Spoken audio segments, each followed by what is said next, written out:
Bismillahirrahmanirrahim. This is Mohammad Anwar, registered nurse officer and director of Anwar Nursing Coaching Academy. आज हम discuss करेंगे subject quantitative reasoning.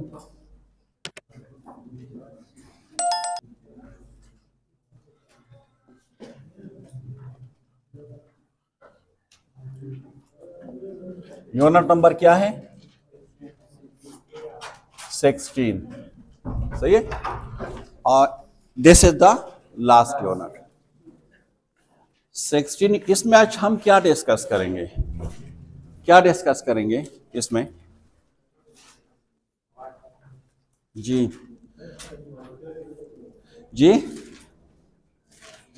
क्या discuss करेंगे? Last unit है और आप लोग क्लास के लिए जाते हो और आप लोग देखते भी नहीं है कि what we will discuss tomorrow. Slide नहीं, स्लाइड तो है नहीं, मैं तो उसकी बात कर रहा हूँ ना। आप लोगों के पास कोर्स ग्रेड नहीं है। ऑब्जेक्टिव तो कोर्स ग्रेड में होते हैं ना, स्लाइड तो मेरे पास भी नहीं है, तो फिर मैं किस तरह आप लोगों को पढ़ा रहा हूँ? ठीक है, फोकस होते ऑब्जेक्टिव के ऊपर कि आप ऑब्जेक्टिव को कवर करें। सही है। तो आज हम डिस्कस करेंगे logical reasoning and analytical reasoning. सही है। लॉजिकल रीजनिंग क्या है?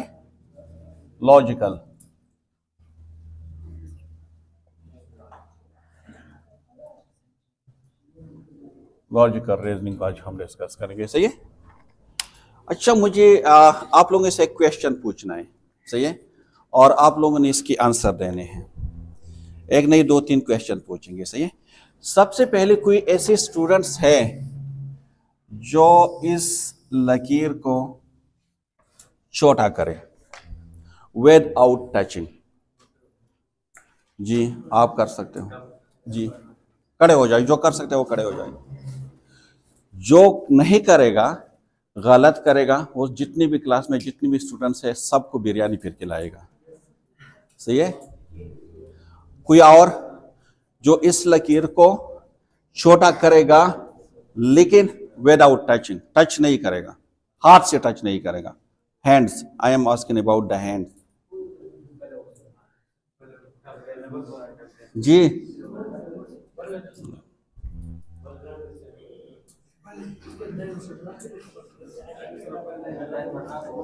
चलो, दूसरा क्वेश्चन ये है कि आप एक वार्ड में जाते हो।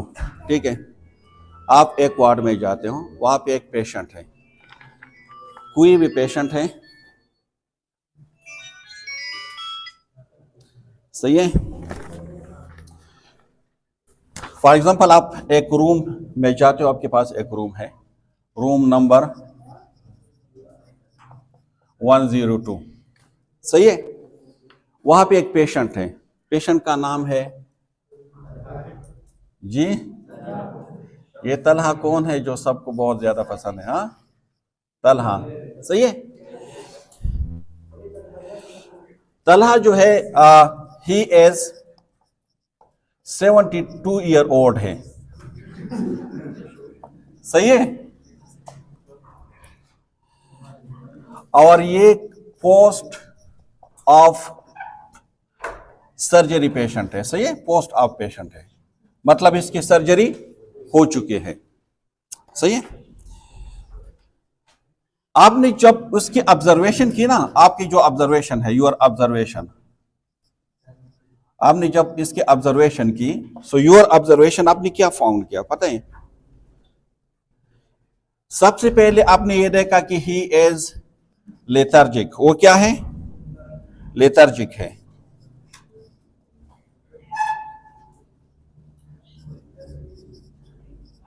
ही इज लेथार्जिक। उसकी जो स्पीच है स्पीच क्या है? स्लाइटली जी, स्लाइटली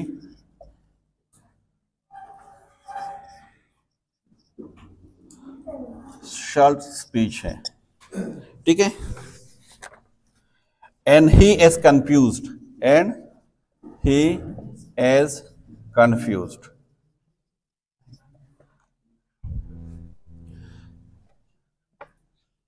किस चीज के बारे में कंफ्यूज है? अबाउट वेयर ही इज, वो कहां पे है, वो कंफ्यूज है, वो नहीं बता सकते कि अभी मैं कहाँ पे हूँ। कभी कह रहे कि मैं किसी होटल में हूँ, कभी कह रहे कि मैं अपने रिश्तेदारों के यहाँ हूँ, लेकिन एक्चुअली वो कहाँ पे है? हॉस्पिटल में है। सही है। तो अब मुझे ये बता दे कि what is the first thing that run through your mind. आपके माइंड में सबसे पहले, जैसे आपने ये पेशेंट को देख लिया, उसकी सिनेरियो को आपने देख लिया, तो आपके माइंड में सबसे पहले क्या आ जाता है? ऑप्शन ए क्या है?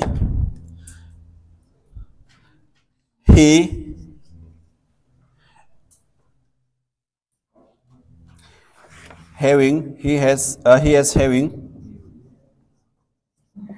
stroke, कि उसको क्या है? स्ट्रोक है। स्ट्रोक तो जानते हैं ना, CVA, जिसको सिंपल जुबान में हम क्या कहते हैं जब पेशेंट पैरालाइज होता है? पालज। बी, आपके माइंड में ये आते हैं कि पेशेंट स्ट्रोक, उसको मैं भी स्ट्रोक हो चुका हूं। दूसरा क्या है कि he is just tired, वो थक चुका है due to surgery, from the surgery. C number पे आपके माइंड में क्या आता है कि आई नीड मोर इंफॉर्मेशन, मुझे और इंफॉर्मेशन चाहिए, मतलब मैं इसके आंसर नहीं दे सकता। और डी आपके माइंड में क्या आता है? He has an infection, he has an infection. आप लोगों ने इस टाइप के एमसीक्यूज देखे होंगे ना, आप लोगों ने FN में देखे होंगे, आप लोग जब AHN के पेपर देंगे तो इस टाइप के एमसीक्यूज होंगे। इवन की थ्योरी में, रिसर्च में, CCN में इस टाइप के एमसीक्यूज होंगे। सही है। तो इस टाइप की एमसीक्यूज को किस तरह हम हल कर सकते हैं? इस क्वेश्चन का मतलब क्या है? आप लोगों को समझाना है कि what is a logical reasoning, कि लॉजिकल रीजनिंग है क्या, ठीक है, और एनालिटिकल रीजनिंग क्या है, हम उसको नर्सिंग में क्यों पढ़ते हैं। तो ये एक क्वेश्चन है। मैंने आपको बता दिया कि रोल नंबर 102 में आपके पास एक पेशेंट है Talha, he has 72 year old patient है, उसकी सर्जरी हो चुकी है, पोस्ट ऑप पेशेंट है। जब आपने उसकी ऑब्जर्वेशन की, मतलब जब आपने उसकी असेसमेंट की, ठीक है, as a nurse you are doing assessment, so he is lethargic. वो क्या है? लेथार्जिक है। लेथार्जिक आप लोग जानते हैं ना क्या होते हैं जी? हाँ बिल्कुल, इस तरह होते हैं ना जिस तरह किसी में जान ना हो, लेथार्जिक। ही, उसकी जो स्पीच है ना, वो मतलब रोक रोक के कहते हैं ना, सही बात नहीं कर सकते, आपको उसकी बात समझ नहीं आ रही कि मतलब वो क्या कहना चाह रहे हैं, ठीक है। और ही इज कंफ्यूज्ड, वो कंफ्यूज है। आप उससे पूछ रहे हो कि आप क्या देख, जब भी आप GCS देखते हैं ना, तो GCS में हम क्या देखते हैं, ठीक है, हम देखते हैं कि पेशेंट अवेयर है या नहीं है about person, about place, in about time.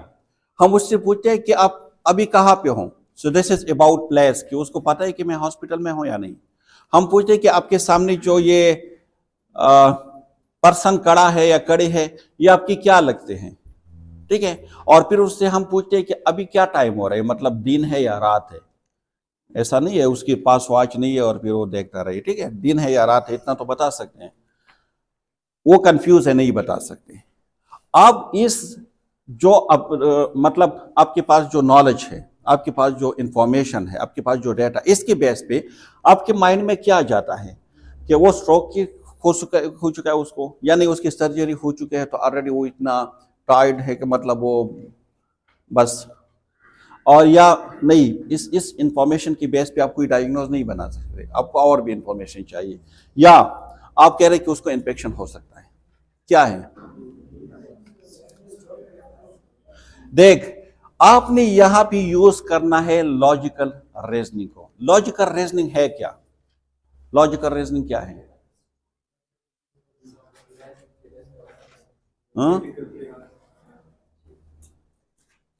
Critical thinking, yes. उसमें आप चीजों को जोड़ देते हैं, लिंकिंग करते हैं, लिंक बनाते हैं कि अगर ये इस तरह है तो ये इस तरह हो सकता है।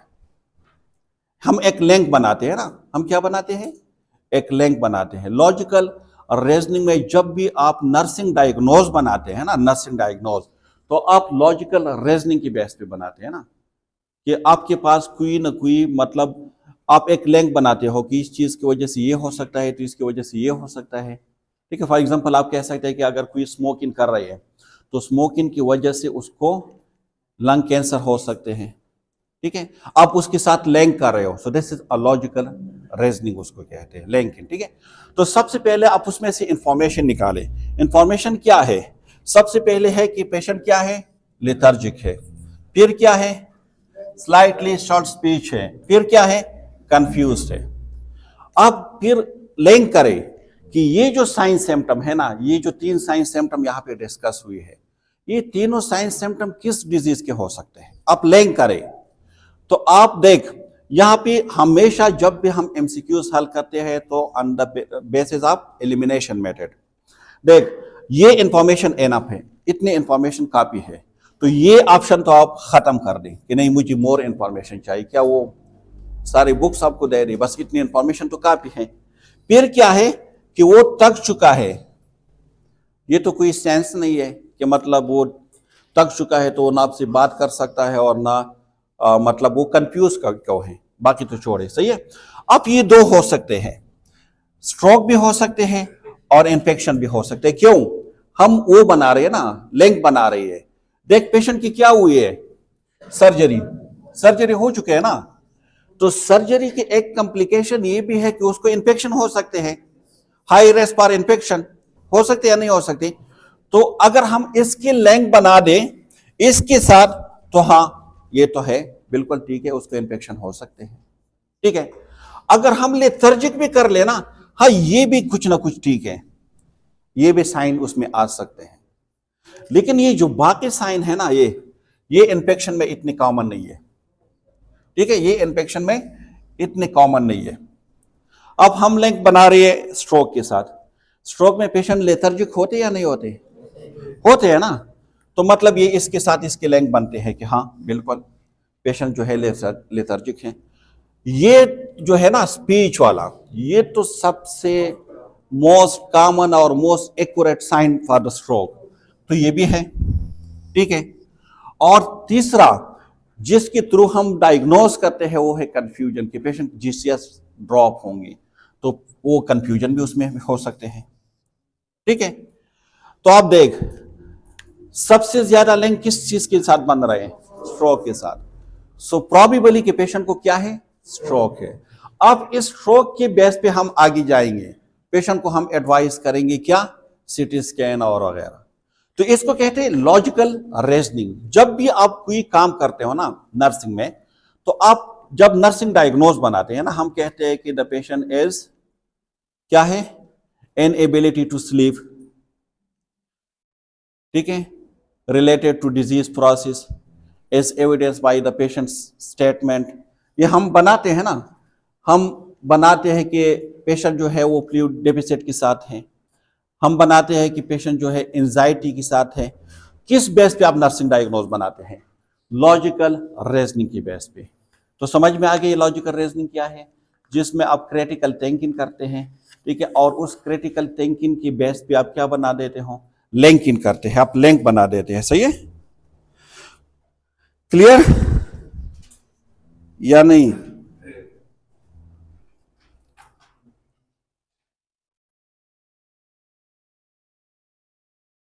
ठीक है, तो ये कह रहे कि लॉजिकल रीजनिंग क्या है, driving a sensible conclusion based on the evidence you have. आप एक सेंसिबल कंक्लूजन की तरफ जाते हो उस एविडेंस की बेस पे जो आपके पास है। तो योर सेंसिबल कंक्लूजन यहां पे क्या है कि पेशेंट इज हैविंग स्ट्रोक, किस बेस पे, ऑन यू हैविंग एविडेंस, आपके पास जो साइंस सिम्टम है इसकी बेस पे आप जा रहे हो। क्लियर, यहां तक कोई कंफ्यूजन है? नर्सिंग डायग्नोस क्या है, लॉजिकल रीजनिंग है। सही है,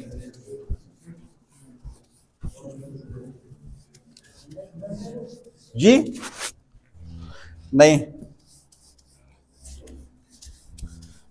क्लियर? अब मुझे बता देना, जिस तरह मैंने आपको कहा था कि ये लकीर छोटा है या बड़ा है, तो लॉजिकल में आप क्या करोगे, इसको आप किस तरह छोटा कर सकते हो, एक बड़ा दूसरा खींच लेते हो, खुद ब खुद छोटा हो जाएगा। सही है? ये है लॉजिकल रीजनिंग। लॉजिकल में ये आप सारी चीजें करते हैं। सही है?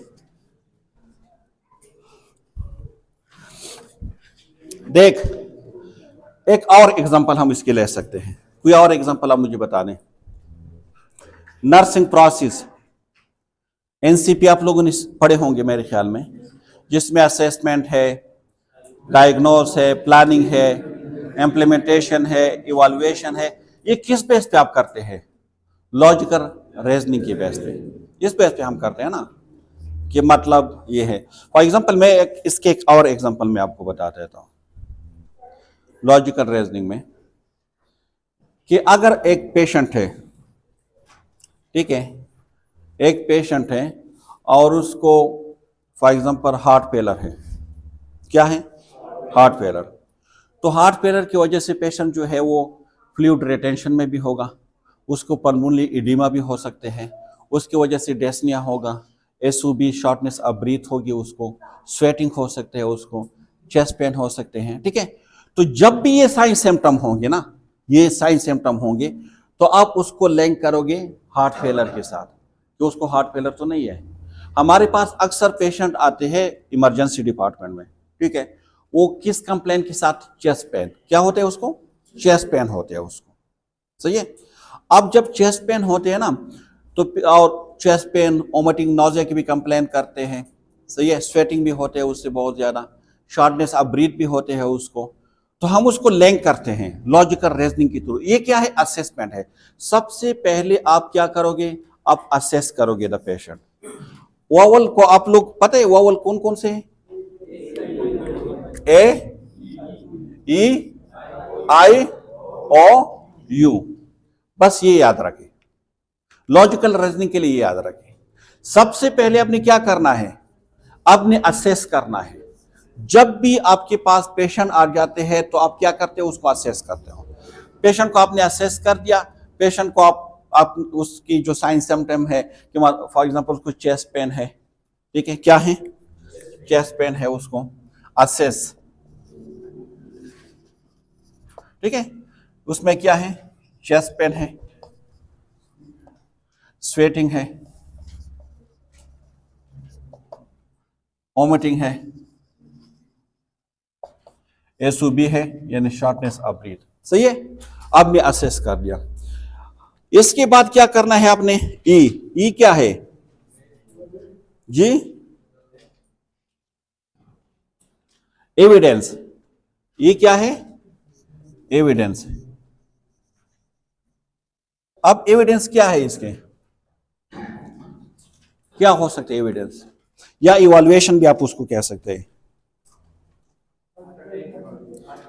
देख, एविडेंस ये है ना कि पेशेंट ऑलरेडी नून केस में जब मैंने पेशेंट की चार्ट देखी, मैंने जब पेशेंट की हिस्ट्री ले ली, तो पेशेंट जो है वो डायबिटीज है।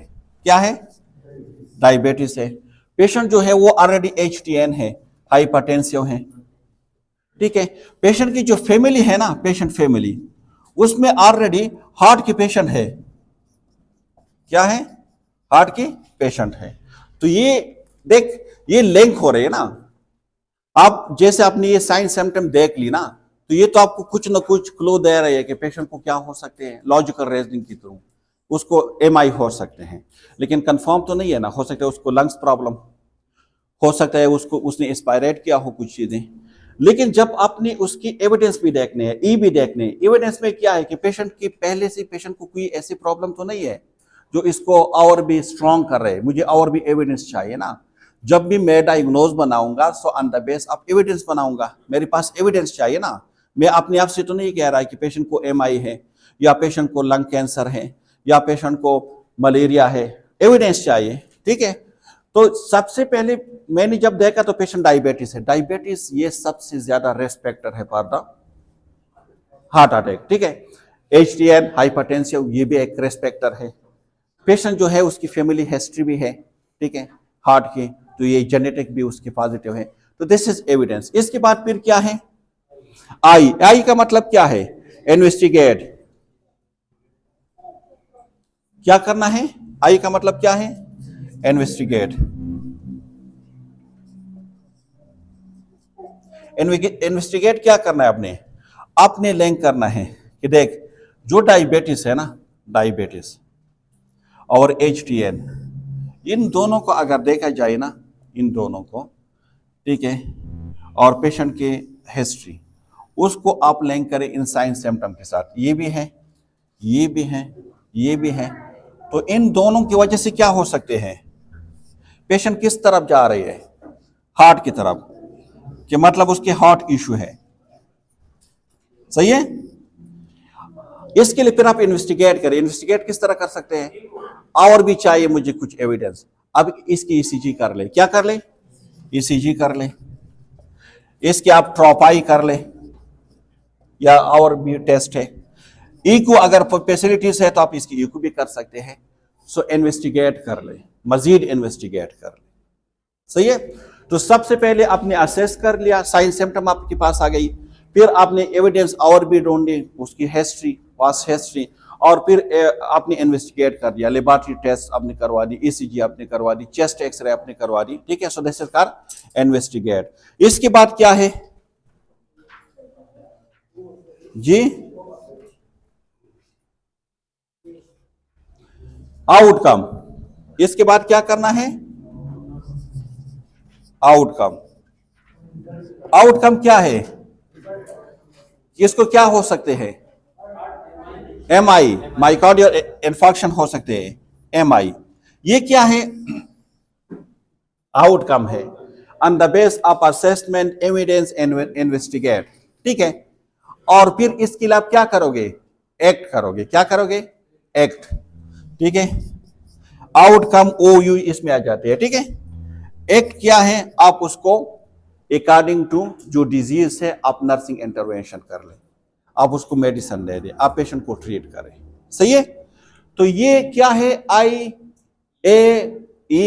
IAEIOU। इससे आप लॉजिकल रीजनिंग को कर सकते हैं। सबसे पहले आप असेस कर लें आपके पास जो इंफॉर्मेशन है, एविडेंस ढूंढ लें, इन्वेस्टिगेट कर लें, आउटकम पे जाए। Outcome means it's your conclusion, conclusion पे जाए, और फिर उस कंक्लूजन की बेस पे आप इंप्लीमेंट कर लें, ठीक है। तो नर्सिंग असेसमेंट में भी हम यही करते हैं ना, NCP में। NCP जो है, दिस इज योर लॉजिकल, क्या है NCP में? क्या है? असेसमेंट है, डायग्नोस है, प्लानिंग है, इम्प्लीमेंटेशन है, और इवैल्यूएशन है, ठीक है। तो ये सारे लॉजिकल बेस पे होते हैं, लॉजिकल बेस पे। सही है? क्लियर? लॉजिकल आपकी समझ में आ गई कि लॉजिकल का मतलब क्या है, या मजीद समझने की कोशिश करें? देख, कुछ एग्जांपल ऐसे बताते थे ना जो नर्सिंग से रिलेटेड ना हो। मुझे कोई लॉजिकल बता दे, कोई एग्जांपल मुझे बता सकते हैं कोई? देख, सुबह सवेरे जब आप उठे ना, सुबह सवेरे जब आपकी आंख की खोली, आपने जब अपनी जो विंडो है उससे बाहर देखा, तो बाहर जो स्ट्रीट है ना वो बिल्कुल गीला है, वेट है। क्या है? वेट। तो आपने क्या सोचा क्या हो सकता है? बारिश। क्या आपने बारिश को देखा था कि रात को बारिश हुई थी? नहीं देखे था ना। तो किस तरह आपने कहा? आपने लॉजिक, दिस इज, आपने लिंक कर दिया कि इतने बड़े पैमाने पे तो कोई पानी नहीं फेंक सकता, इट्स मीन कि बारिश हो चुकी होंगी, ठीक है। तो ये क्या है? लॉजिक है। आप दोस्तों के साथ गपशप लगा रहे हो नाइट, लेट नाइट तक, आप कहते यार अभी सोना भी है, क्योंकि अगर हम लेट सोएंगे तो जल्दी नहीं उठ सकते, जल्दी नहीं उठेंगे तो हम क्लास नहीं जाएंगे। और सुबह ऐसा ही हुआ, आप लेट उठे और आप क्लास नहीं गए। तो किस तरह आपको पहले से पता था कि मैं क्लास नहीं जाऊंगा? लॉजिक। क्योंकि आप लेट उठोगे तो किस तरह आप जा सकते हो? नहीं जा सकते ना। 8 बजे आपकी क्लासेस है और आप 10 बजे उठ जाए तो जा सकते हैं, दिस इज लॉजिक। आप कहते हैं ना कि जब भी बारिश होते हैं तो आप छतरी लेकर घर से निकलते हैं, ठीक है।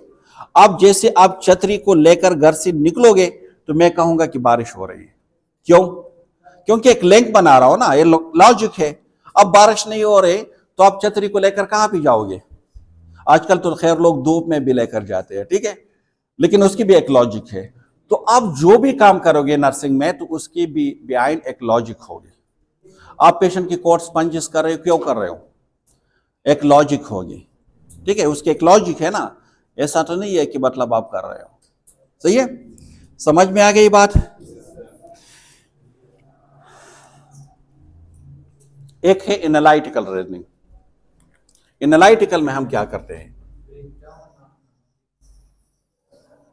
जी?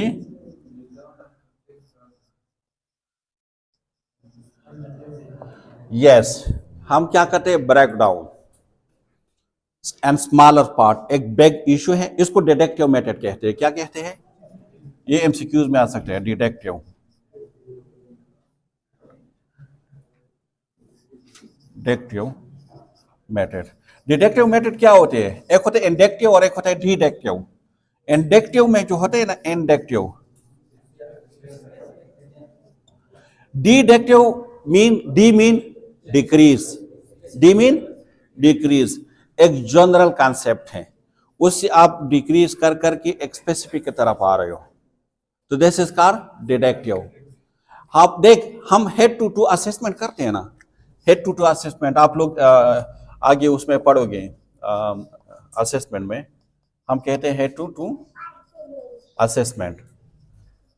ये क्या है? दिस इज एनालिटिकल रीजनिंग है। मैं इसके एक एग्जांपल दे देता हूं। मेरे पास मोबाइल है, वो काम नहीं कर रहा, ऑन नहीं हो रहा। क्या नहीं हो रहा? ऑन नहीं हो रहा, ठीक है। एनालिटिकल रीजनिंग भी जब मैं जाऊंगा ना, मैं उसकी मुख्तलिफ पार्ट डिवाइड करूंगा।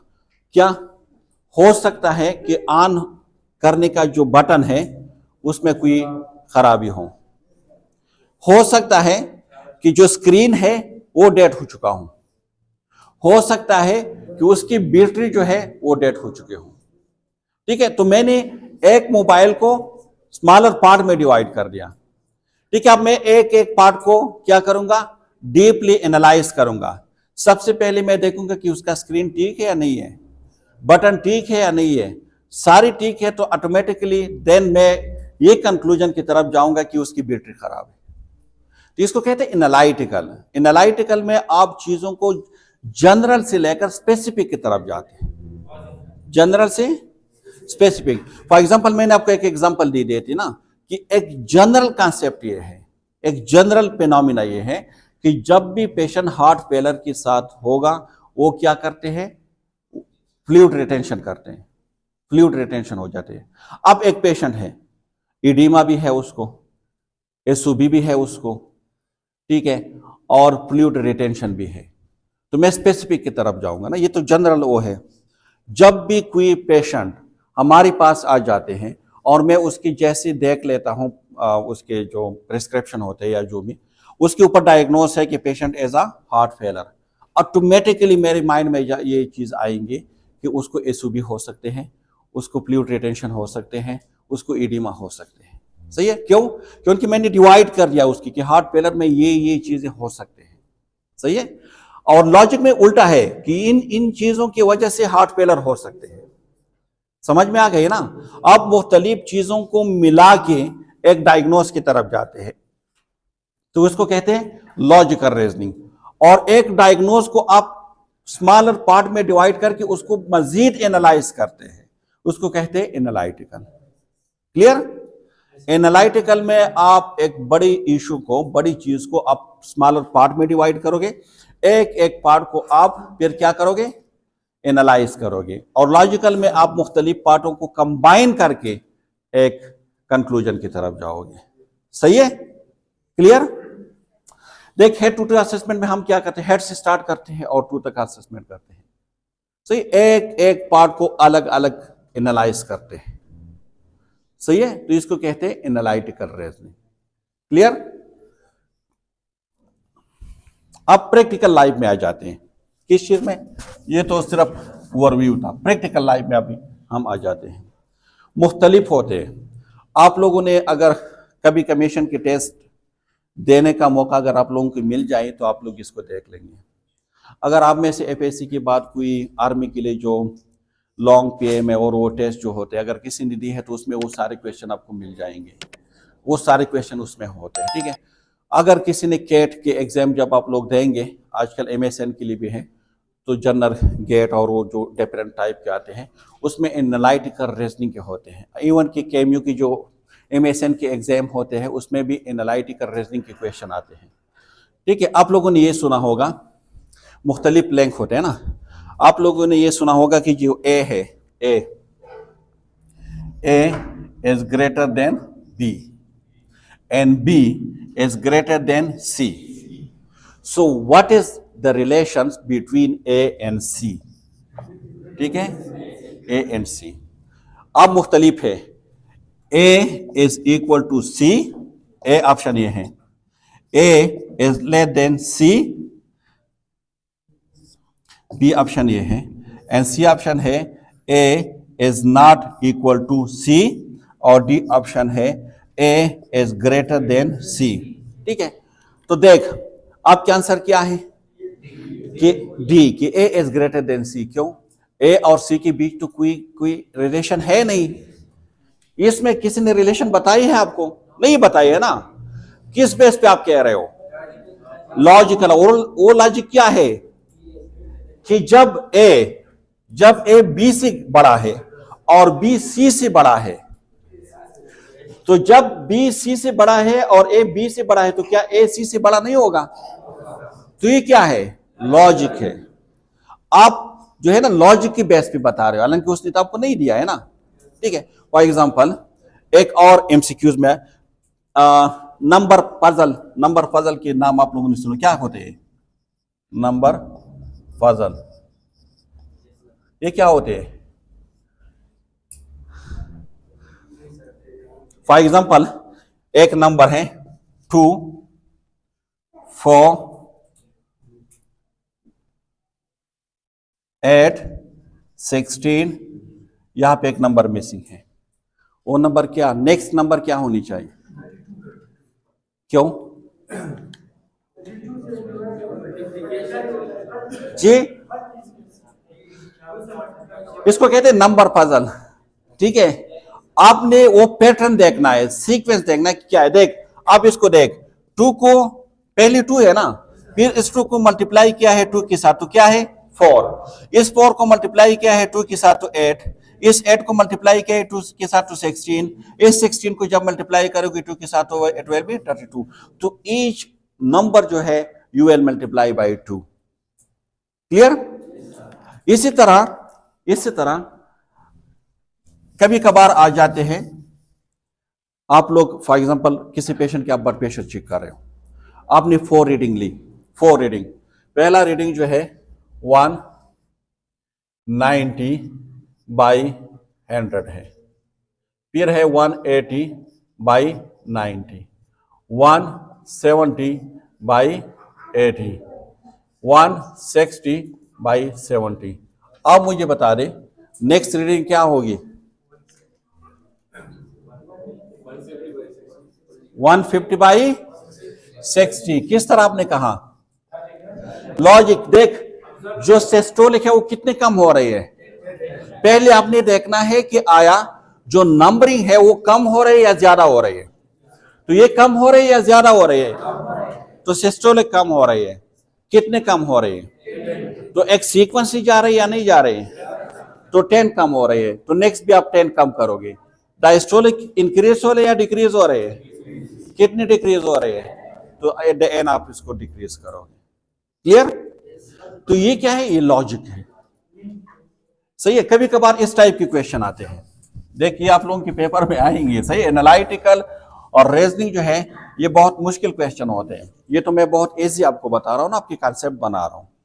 वरना कहते हैं कि एक स्ट्रीट में 7 जो है घर है टोटल, एक घर जो है वो इतने मरले का है, दूसरा इतने के है, वो इतने के है, ये घर जो है उस घर के कोने पे है।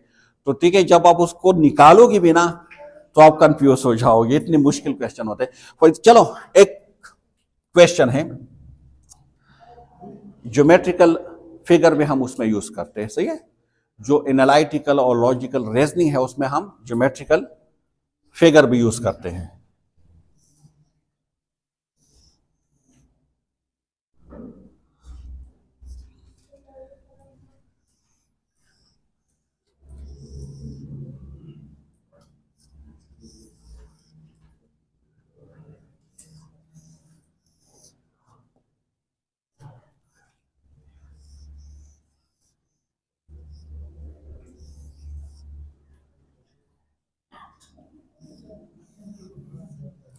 अच्छा, नेक्स्ट क्या होनी चाहिए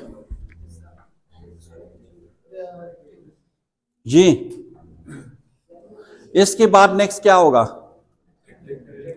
रेक्टेंगल, स्क्वायर। क्यों?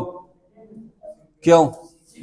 सबसे पहले आपने देखना है कि सबसे पहले क्या है? ट्रायंगल है, फिर फिर फिर फिर एक सीक्वेंस जा रहे हैं ना, तो इसके बाद क्या आएगा? रेक्टेंगल आएगा। तो your answer will be rectangle. Clear? Confuse तो नहीं हो?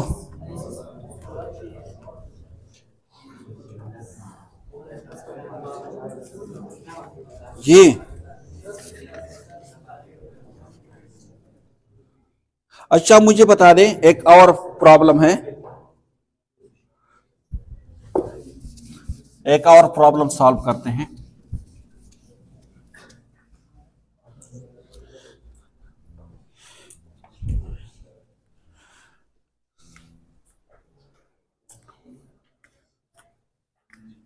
क्वेश्चन है, एक नंबर आपको दिया गया है 10, 22, यहां पे एक नंबर मिसिंग है 46 एंड 58। अच्छा, मुझे बता दें यहां पे कौन सा नंबर आएगा?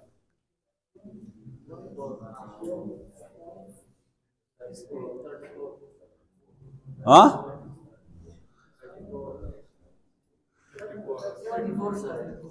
किस तरह? हाँ,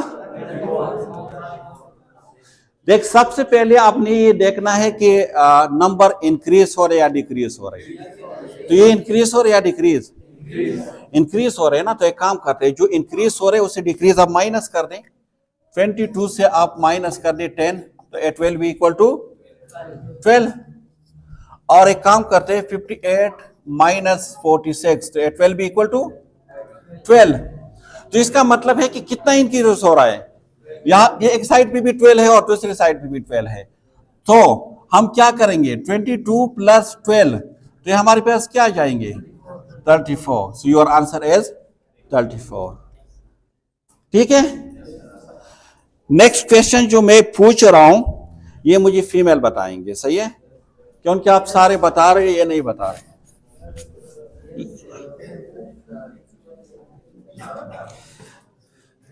क्वेश्चन है,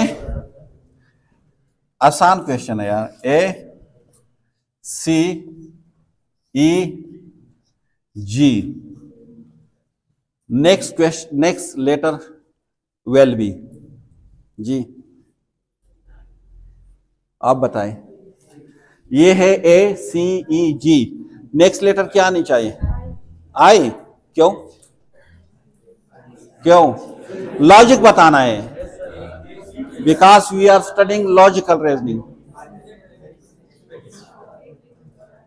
जी, क्या है?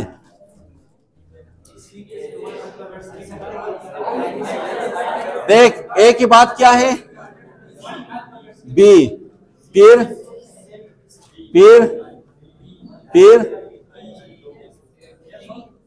फिर फिर आई। तो देख, उसने एक एक उससे काट दिए, ठीक है। So next letter will be I. सही है। तो इसको कहते हैं लॉजिकल एंड एनालिटिकल रीजनिंग। जी जी जी।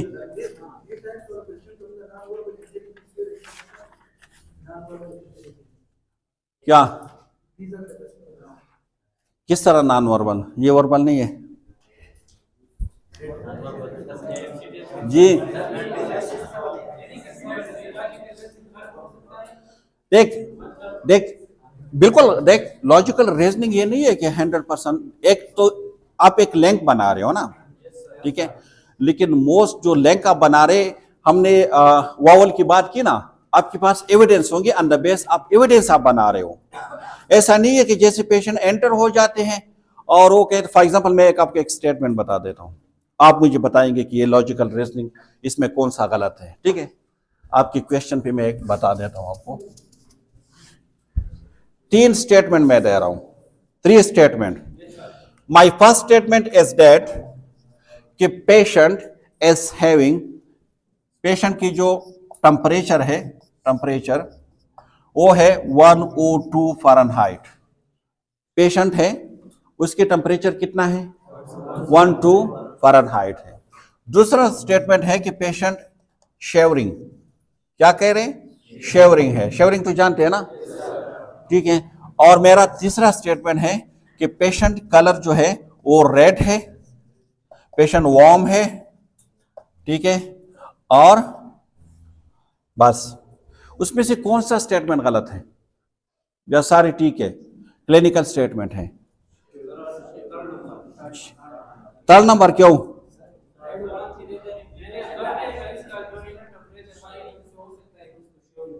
हाँ, जब भी शेवरिंग होते हैं तो पेशेंट की कलर या पेल होते हैं या साइनोस होते हैं, ब्लू, कभी भी रेड नहीं होते, सही है। तो ये दोनों तो ठीक है, लेकिन ये स्टेटमेंट इज नॉट करेक्ट। तो आप लॉजिकल बेस पे आप कह सकते हो ना कि ये है। मैं बताता हूं, अगर एक स्टूडेंट ने एग्जाम अटेंड ही नहीं की है और उसने सबसे अच्छे मार्क्स लिए हैं, ये हो सकता है,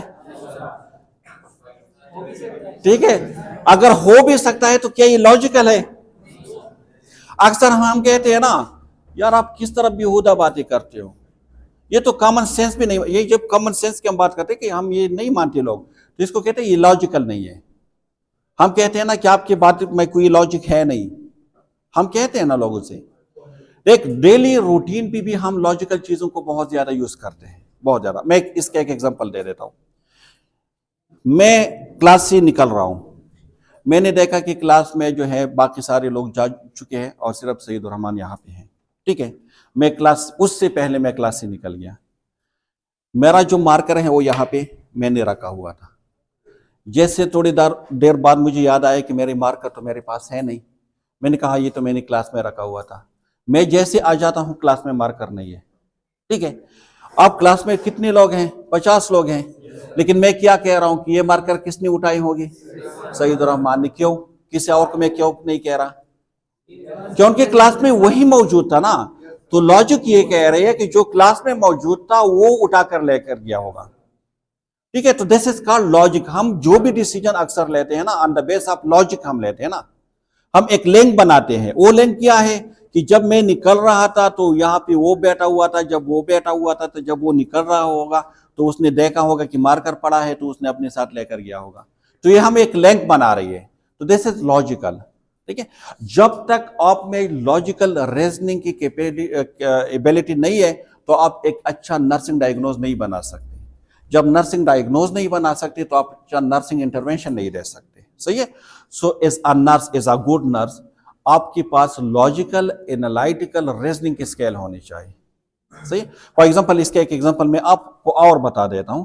आपके पास एक पेशेंट है, ठीक है, और उसके टेम्परेचर है 98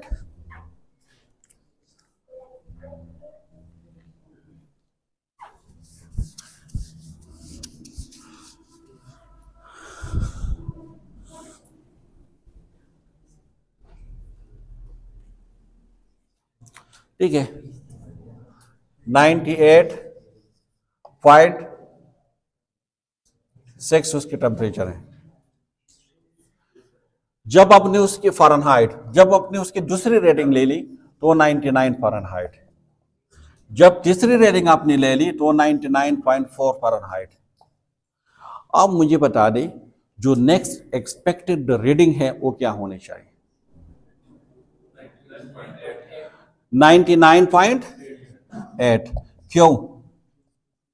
क्योंकि ये जो टेम्परेचर के जो पैटर्न है ना, वो इंक्रीज हो रही है। हमने वो बात की थी ना कि आप असेस करें और पैटर्न को देखें, सीक्वेंस को देखें, तो 0.4 इंक्रीज हो रहे हैं। तो ये अगर है तो नेक्स्ट एक्सपेक्टेड रीडिंग 99.8 हो सकते हैं। ठीक है, क्योंकि ये एक्सपेक्ट कर रहे हो ना, अपना लॉजिकल रीजनिंग के थ्रू आप बता सकते हो ना, लेकिन फिर आपने क्या करना है, उसको आपने डबल चेक करना है। सही है, क्लियर?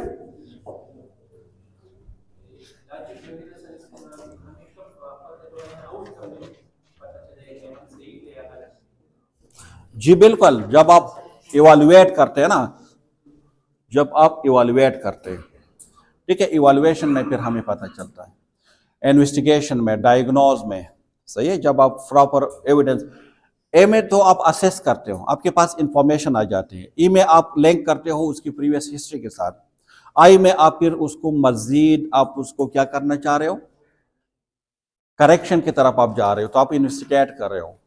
तो ये आप इसकी देख, ये क्यों लाजमी है, ये क्यों लाजमी है, मैं आपको बताते हैं लॉजिकल और एनालिटिकल रीजनिंग मेडिसिन में, और उसमें क्यों लाजमी है नर्सिंग में। एक पेशेंट है, डॉक्टर ने उसको एडवाइस की है इंजेक्शन कोई भी बता दें, सेफ्ट्राक्सोन है 20 mg पर kg, मॉर्निंग में यही है, शाम में फिर 20 mg फिर kg है, फिर नेक्स्ट डे 20 mg फिर kg है, फिर 50 mg फिर kg है, 20 mg फिर kg है। ठीक है, तो देख इस टाइप आपको चार्ट मिला है कि पेशेंट को इस टाइप इतनी mg देनी है। अब देख 20 mg पर kg, 20 mg, 20 mg, 50 mg, 20 mg पर kg, यहां पे आपकी लॉजिक जो है वो काम करेगा। ठीक है, आप कहेंगे कि सारे 20 है तो ये एक डोज 50 mg क्यों? हो सकता है कि this is a typing mistake, हो सकता है। तो आपने डायरेक्टली ब्लाइंडली आपने कोई इंटरवेंशन नहीं करना है, आपने यहां पे कंफर्म करना है, क्योंकि लॉजिक तो ये कह रहे हैं कि सारे 20 है तो ये भी 20 होने चाहिए। ठीक है, क्योंकि ये इंक्रीज नहीं हो रहा है। अब देख सारे एक ही इंक्रीज नहीं हो रही, और इसकी पीछे जो है वो भी इंक्रीज नहीं हो रही। ठीक है, या तो डिक्रीज होनी चाहिए थी या इंक्रीज होनी चाहिए थी। अगर 20 है तो 15 होनी चाहिए थी, 10 होनी चाहिए थी, तो फिर भी माइंड एक्सेप्ट कर लेगा। लेकिन ये तो सेम पैटर्न से है, सिर्फ एक वैल्यू चेंज है, क्यों? तो आपने उसको डबल चेक करना है, आपने दोबारा डॉक्टर से कंफर्म करना है कि सर बाकी सारी एक ही सीक्वेंस पे जा रही है और सिर्फ एक डोज जो है वो मुख्तलिफ है, क्यों? तो वो कंफर्म कर लेंगे कि हाँ ऐसा है या नहीं है। ठीक है, तो आपने उसको इसी तरह करना है। तो हमेशा इसमें मिस्टेक हो सकते हैं। तो आपने, अगर आपको ये लॉजिकल रीजनिंग का पता नहीं है तो फिर अगर उसने 60 लिखा है तो आप 60 दोगे, 50 लिखा है तो 50 दोगे। क्लियर? तो ये लाजमी है, बहुत ज्यादा लाजमी है। कभी कभार हमारे पास, मैं उसके लॉजिक की मैं कुछ एग्जांपल आपको बता देता हूं। रिसेंटली हमारे पास एक पेशेंट आई थी, फीमेल पेशेंट थी, इमरजेंसी डिपार्टमेंट में। ठीक है, इमरजेंसी डिपार्टमेंट में हमने जब उसकी HB चेक की, HB असल में हमने उसकी CBC करवाया था। HB की जरूरत नहीं थी लेकिन CBC हमने करवाया था कि ऐसा ना हो, क्योंकि वो राइट फ्लंग पेन के साथ थी, तो हमने कहा कि हो सकता है कि उसको एपेंडिक्टाइटिस हो या कुछ और इशू, तो हमने CBC करवाया था। तो इसकी जो HB है ना 8 कितना था पता है? 3। लेकिन पेशेंट जो है वो बिल्कुल, उसमें कोई भी ऐसे साइन सिम्टम नहीं था कि पेशेंट क्या है, एनीमिक है। पेशेंट मतलब साइन सिम्टम से, ऑब्जर्वेशन से नहीं लग रहा था कि शी इज एनीमिक, बट उसकी HB कितनी थी? 3। तो इस HB के ऊपर आपने क्या करना है? ट्रांसफ्यूजन, और वो भी इमरजेंसी बेसिस पे, बिकॉज 3 HB बहुत ज्यादा कम है, क्योंकि 11 और कुछ 11, 13 और कुछ 12, 15 बताते हैं ना, तो 3 तो बहुत ज्यादा कम है। होना तो ये चाहिए कि इस पे ट्रांसफ्यूजन करने, लेकिन हमने जब देखा तो दोनों मैच नहीं हो रहे थे, क्योंकि लॉजिकल रीजनिंग में आप क्या करते हो? आप मैचिंग करते हो। आप इंफॉर्मेशन को ले लेते हैं, इंफॉर्मेशन को फिर मैच करते हैं उस डायग्नोज के साथ, क्या ये इसके साथ ये मैच हो रहे या नहीं हो रहे, सही है। तो जब हमने मैच करने की कोशिश की तो मैच नहीं हो रहे थे, हमने वो टेस्ट उसको नहीं दिया, हमने कहा कि आप जाए किसी और लेबोरेटरी से टेस्ट करवा दे, लेकिन ये टेस्ट उसको नहीं दिखाना है। जब उसकी टेस्ट की तो ये जो थे यहाँ पे एक वो बोल चुकी थी, ये 13 थी, नॉट 3। अगर हमने लॉजिकल रीजनिंग का यूज नहीं किया होता तो ये पेशेंट जो है ये उसके लिए और भी डेंजरस हो सकता था, क्योंकि ये ट्रांसफ्यूजन का पेशेंट था ही नहीं और आप उसको दे देते। एक और एग्जांपल मैं आपको बता देता हूं। हमारे पास एक पेशेंट आई हुई थी 8 मंथ प्रेगनेंसी के साथ। कितने? 8 मंथ प्रेगनेंसी के साथ। हमने जब उसकी प्रेगनेंसी टेस्ट करवा दिया, उसका प्रेगनेंसी टेस्ट था नेगेटिव, ठीक है। और फिर क्या हुआ पता है? फिर जब हमने लेबोरेटरी वालों को कहा कि भाई वो तो 8 मंथ प्रेगनेंसी है, हमने तो इसीलिए नहीं करवाया था कंफर्मेशन के लिए, तो वो लेबोरेटरी वालों ने कहा था कि हमने ऐसा किया है कि हमने नेगेटिव टेस्ट किसी उसको दी है किसी और पेशेंट के, और इसके पॉजिटिव टेस्ट किसी और पेशेंट के पास गया था, सही है। अब मुझे ये बता दें कि खुदा ना ख्वास्ता अगर वो एक ऐसी लड़की है जिसकी शादी नहीं हुई है और उसकी प्रेगनेंसी टेस्ट पॉजिटिव आ चुके हों, तो फिर ठीक है। कभी कभार हमारे पास पेशेंट आ जाते हैं और फिर खैर वो तो हमारे पास दोबारा नहीं आई थी। एक लड़की थी ऑलमोस्ट 16 to 18 ईयर ओल्ड लड़की थी, उसको पेन था बहुत ज़्यादा और हमने काफ़ी इंजेक्शन लगा दी, वो ठीक नहीं हुई थी। हमने जब प्रेगनेंसी टेस्ट करवा दी तो प्रेगनेंसी टेस्ट उसकी पॉजिटिव था। हमने जब उसके मदर से मालूम किया तो उसकी शादी नहीं हुई थी।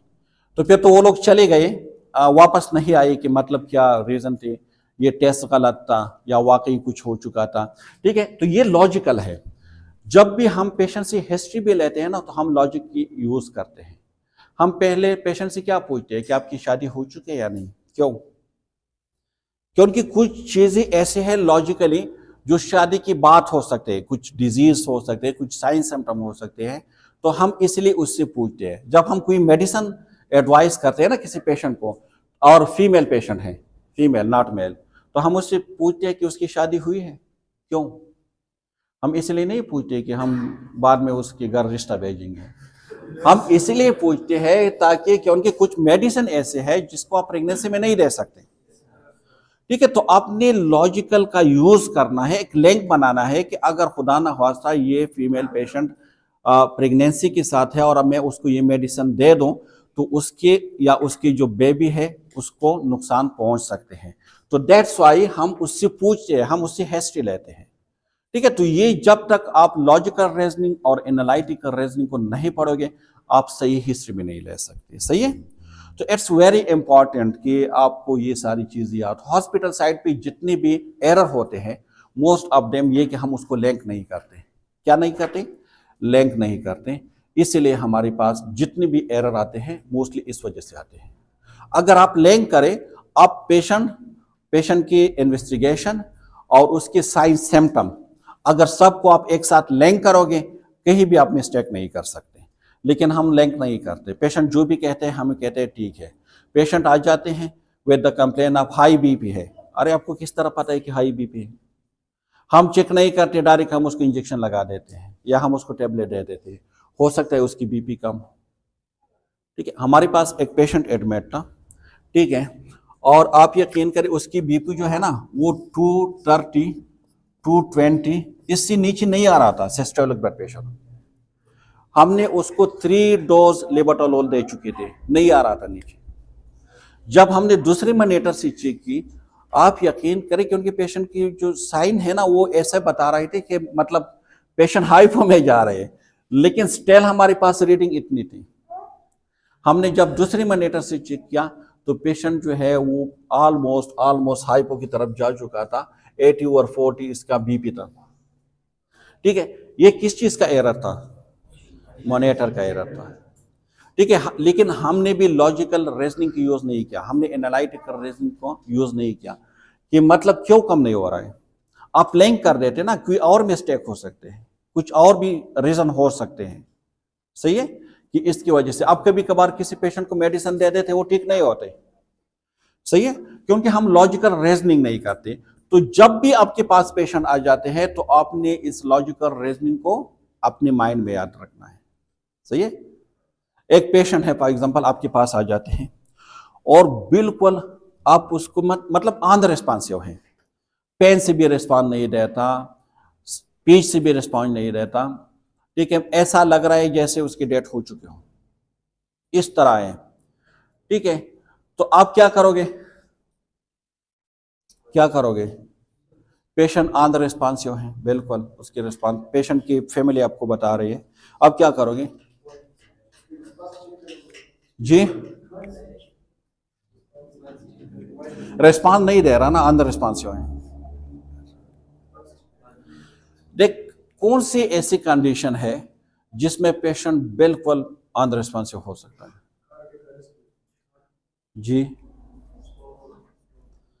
सबसे पहले पेशेंट की फैमिली से हिस्ट्री ले ले, पेशेंट डायबिटीज तो नहीं है, क्योंकि हाइपोग्लाइसीमिया एक ऐसी कंडीशन है ना कि इसमें जब आपके पास पेशेंट आ जाते हैं तो almost you are going to declare death, आप उसको डेथ डिक्लेयर करने वाले होते हैं कि पता चलता है कि पेशेंट जो है वो हाइपोग्लाइसीमिक है। जब आप उसकी शुगर चेक करोगे तो इट विल शो लो, लेकिन जैसे आप उसको 25 या 50% डेस्ट्रो दोगे तो जिस तरह वो नहीं करती जादू की तरह, उस एकदम उठ जाते हैं, बिल्कुल ठीक हो जाता है, आपसे बात ही करना शुरू कर देते हैं, ठीक है। तो अपने जब भी आपके पास पेशेंट आ जाते हैं तो आपने उसके लिंक बनाने हैं कि मतलब ये पेशेंट अनरिस्पॉन्सिव रिस्पॉन्सिव है तो इसकी ये वजह हो सकते हैं, ठीक है, ये लॉजिकल रीजनिंग है। फिर आप उसको अगर आप डायरेक्ट डायग्नोस पे जाते हो कि पेशेंट को स्ट्रोक हो सकते हैं तो फिर आप एनालिटिकल रीजनिंग पे जाइए, आप उसको छोटी छोटी पार्ट में डिवाइड करें कि स्ट्रोक में क्या क्या हो सकते हैं, कौन कौन से साइन सिम्टम हो सकते हैं। लेकिन ऐसा नहीं है कि आप उस पर सोचते रहें, आपने बिल्कुल रिकॉर्ड करना है and your mind but with in minutes, ऐसा नहीं है कि आप उस पर ज्यादा टाइम लगाए, बल्कि मेडिकल तो कहते हैं कि नॉट मोर देन 10 सेकंड, आपने कोई डिसीजन वेट नहीं करना है, जो भी करना है अपने उसी टाइम। हम सीपीआर जब करते हैं, पल्स चेक करते हैं तो कितने सेकंड के लिए चेक करते हैं? 30 सेकंड के लिए, 5 to 10 सेकंड। अगर आपको फील नहीं हो रहा तो आपने डायरेक्ट सीपीआर पे जाना है, सही है। तो आपने चीजों को लिंक करना है, जल्दी जल्दी लिंक करना है, ये हो सकता है वो हो सकता है, और इसकी बेस पे आपने फिर डायग्नोस की तरफ जाना है, सही है। तो ये बहुत इंपॉर्टेंट टॉपिक है लॉजिकल रीजनिंग। इसके मुख्तलिफ एग्जाम्पल आप खुद भी दे सकते हैं, अपने लाइफ में भी दे सकते हैं, और सही है, क्लियर? कोई क्वेश्चन है यहां तक? समझ में आ गई कि लॉजिकल रीजनिंग है और एनालिटिकल रीजनिंग क्या है? क्वेश्चन आएंगे सो कर सकोगे, ठीक है। तो it was all about the quantitative reasoning. यहाँ तक हमने स्टार्ट किया था क्वांटिटेटिव रीजनिंग की डेफिनेशन से कि क्वांटिटेटिव रीजनिंग है क्या, इसके कितने टाइप्स है, हम नर्सिंग में क्यों पढ़ते हैं, उसके इम्पोर्टेंस क्या है। फिर हमने कुछ बेसिक मतलब रिव्यू किया था मैथमेटिक्स के, किस तरह हम एडिंग कर सकते हैं, किस तरह हम सब्सट्रैक्ट कर सकते हैं, किस तरह हम डिवीजन कर सकते हैं। इसके अलावा फिर हमने डिफरेंट नंबर के बारे में डिस्कस किया था कि हमारे पास होल नंबर है, नेचुरल नंबर है, ठीक है, वो सारी जितने नंबर थे उसके बारे में हमने डिस्कस किया था। इसके बाद हमने फ्रैक्शन के बारे में डिस्कस किया था कि फ्रैक्शन है क्या, फ्रैक्शन के टोटल हमारे पास कितने टाइप हैं, डेसिमल के बारे में हमने डिस्कस किया था।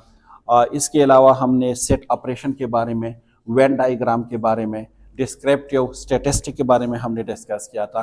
हमने मेजर एब्सेंट टेंडेंसी को डिस्कस किया था, हमने डिस्पर्शन ऑफ डेटा को डिस्कस किया था, हमने ग्राफिकल प्रेजेंटेशन को डिस्कस किया था कि ग्राफिकल प्रेजेंटेशन क्या है, हमने पॉपुलेशन और सैंपल को डिस्कस किया था, हमने सैम्पलिंग की जो टेक्निक है और उसके डिफरेंट टाइप है, प्रोबेबिलिटी और नॉन प्रोबेबिलिटी, और फिर प्रोबेबिलिटी की जो सब टाइप है 5 और नॉन प्रोबेबिलिटी की सब टाइप है 5, उसको हम डिस्कस कर चुके थे। और इसके बाद हमने क्या डिस्कस किया था जी?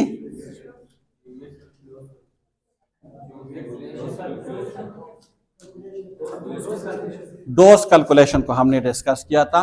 हमने ओरल डोज कैलकुलेशन को अलग किया था, और इंजेक्शन के लिए हमने अलग, ड्रिप के लिए हमने अलग डोज कैलकुलेशन। फिर हमने चार्ट चाइल्ड डोज के जो फार्मूले है कैट्स के लिए उसको डिस्कस किया था, on the base of age, on the base of weight, on the base of the body surface area. और आज हमने डिस्कस कर दिया logic reasoning and analytical reasoning. तो ये आपकी कोर्स में जितनी भी चीज़ें थी वो सारी कवर हो चुके हैं। हाँ, अगर कोई ऐसी न्यू चीज़ आ जाए जो हमने मिस किया हो, सो देन वी विल दोबारा हम उसको करेंगे, सही है। अदरवाइज हम आज से जो है यानी कमिंग क्लास में यूनिट फर्स्ट और यूनिट सेकंड इसके टेस्ट होंगे। 30 MCQs from unit first and 30 MCQs will be from the unit second. ठीक है, तो आप लोग जो है उसके लिए अभी से तैयारी करें, सही है। Thank you so much for listening me and watching me. If you have any questions you can also ask in the comment section.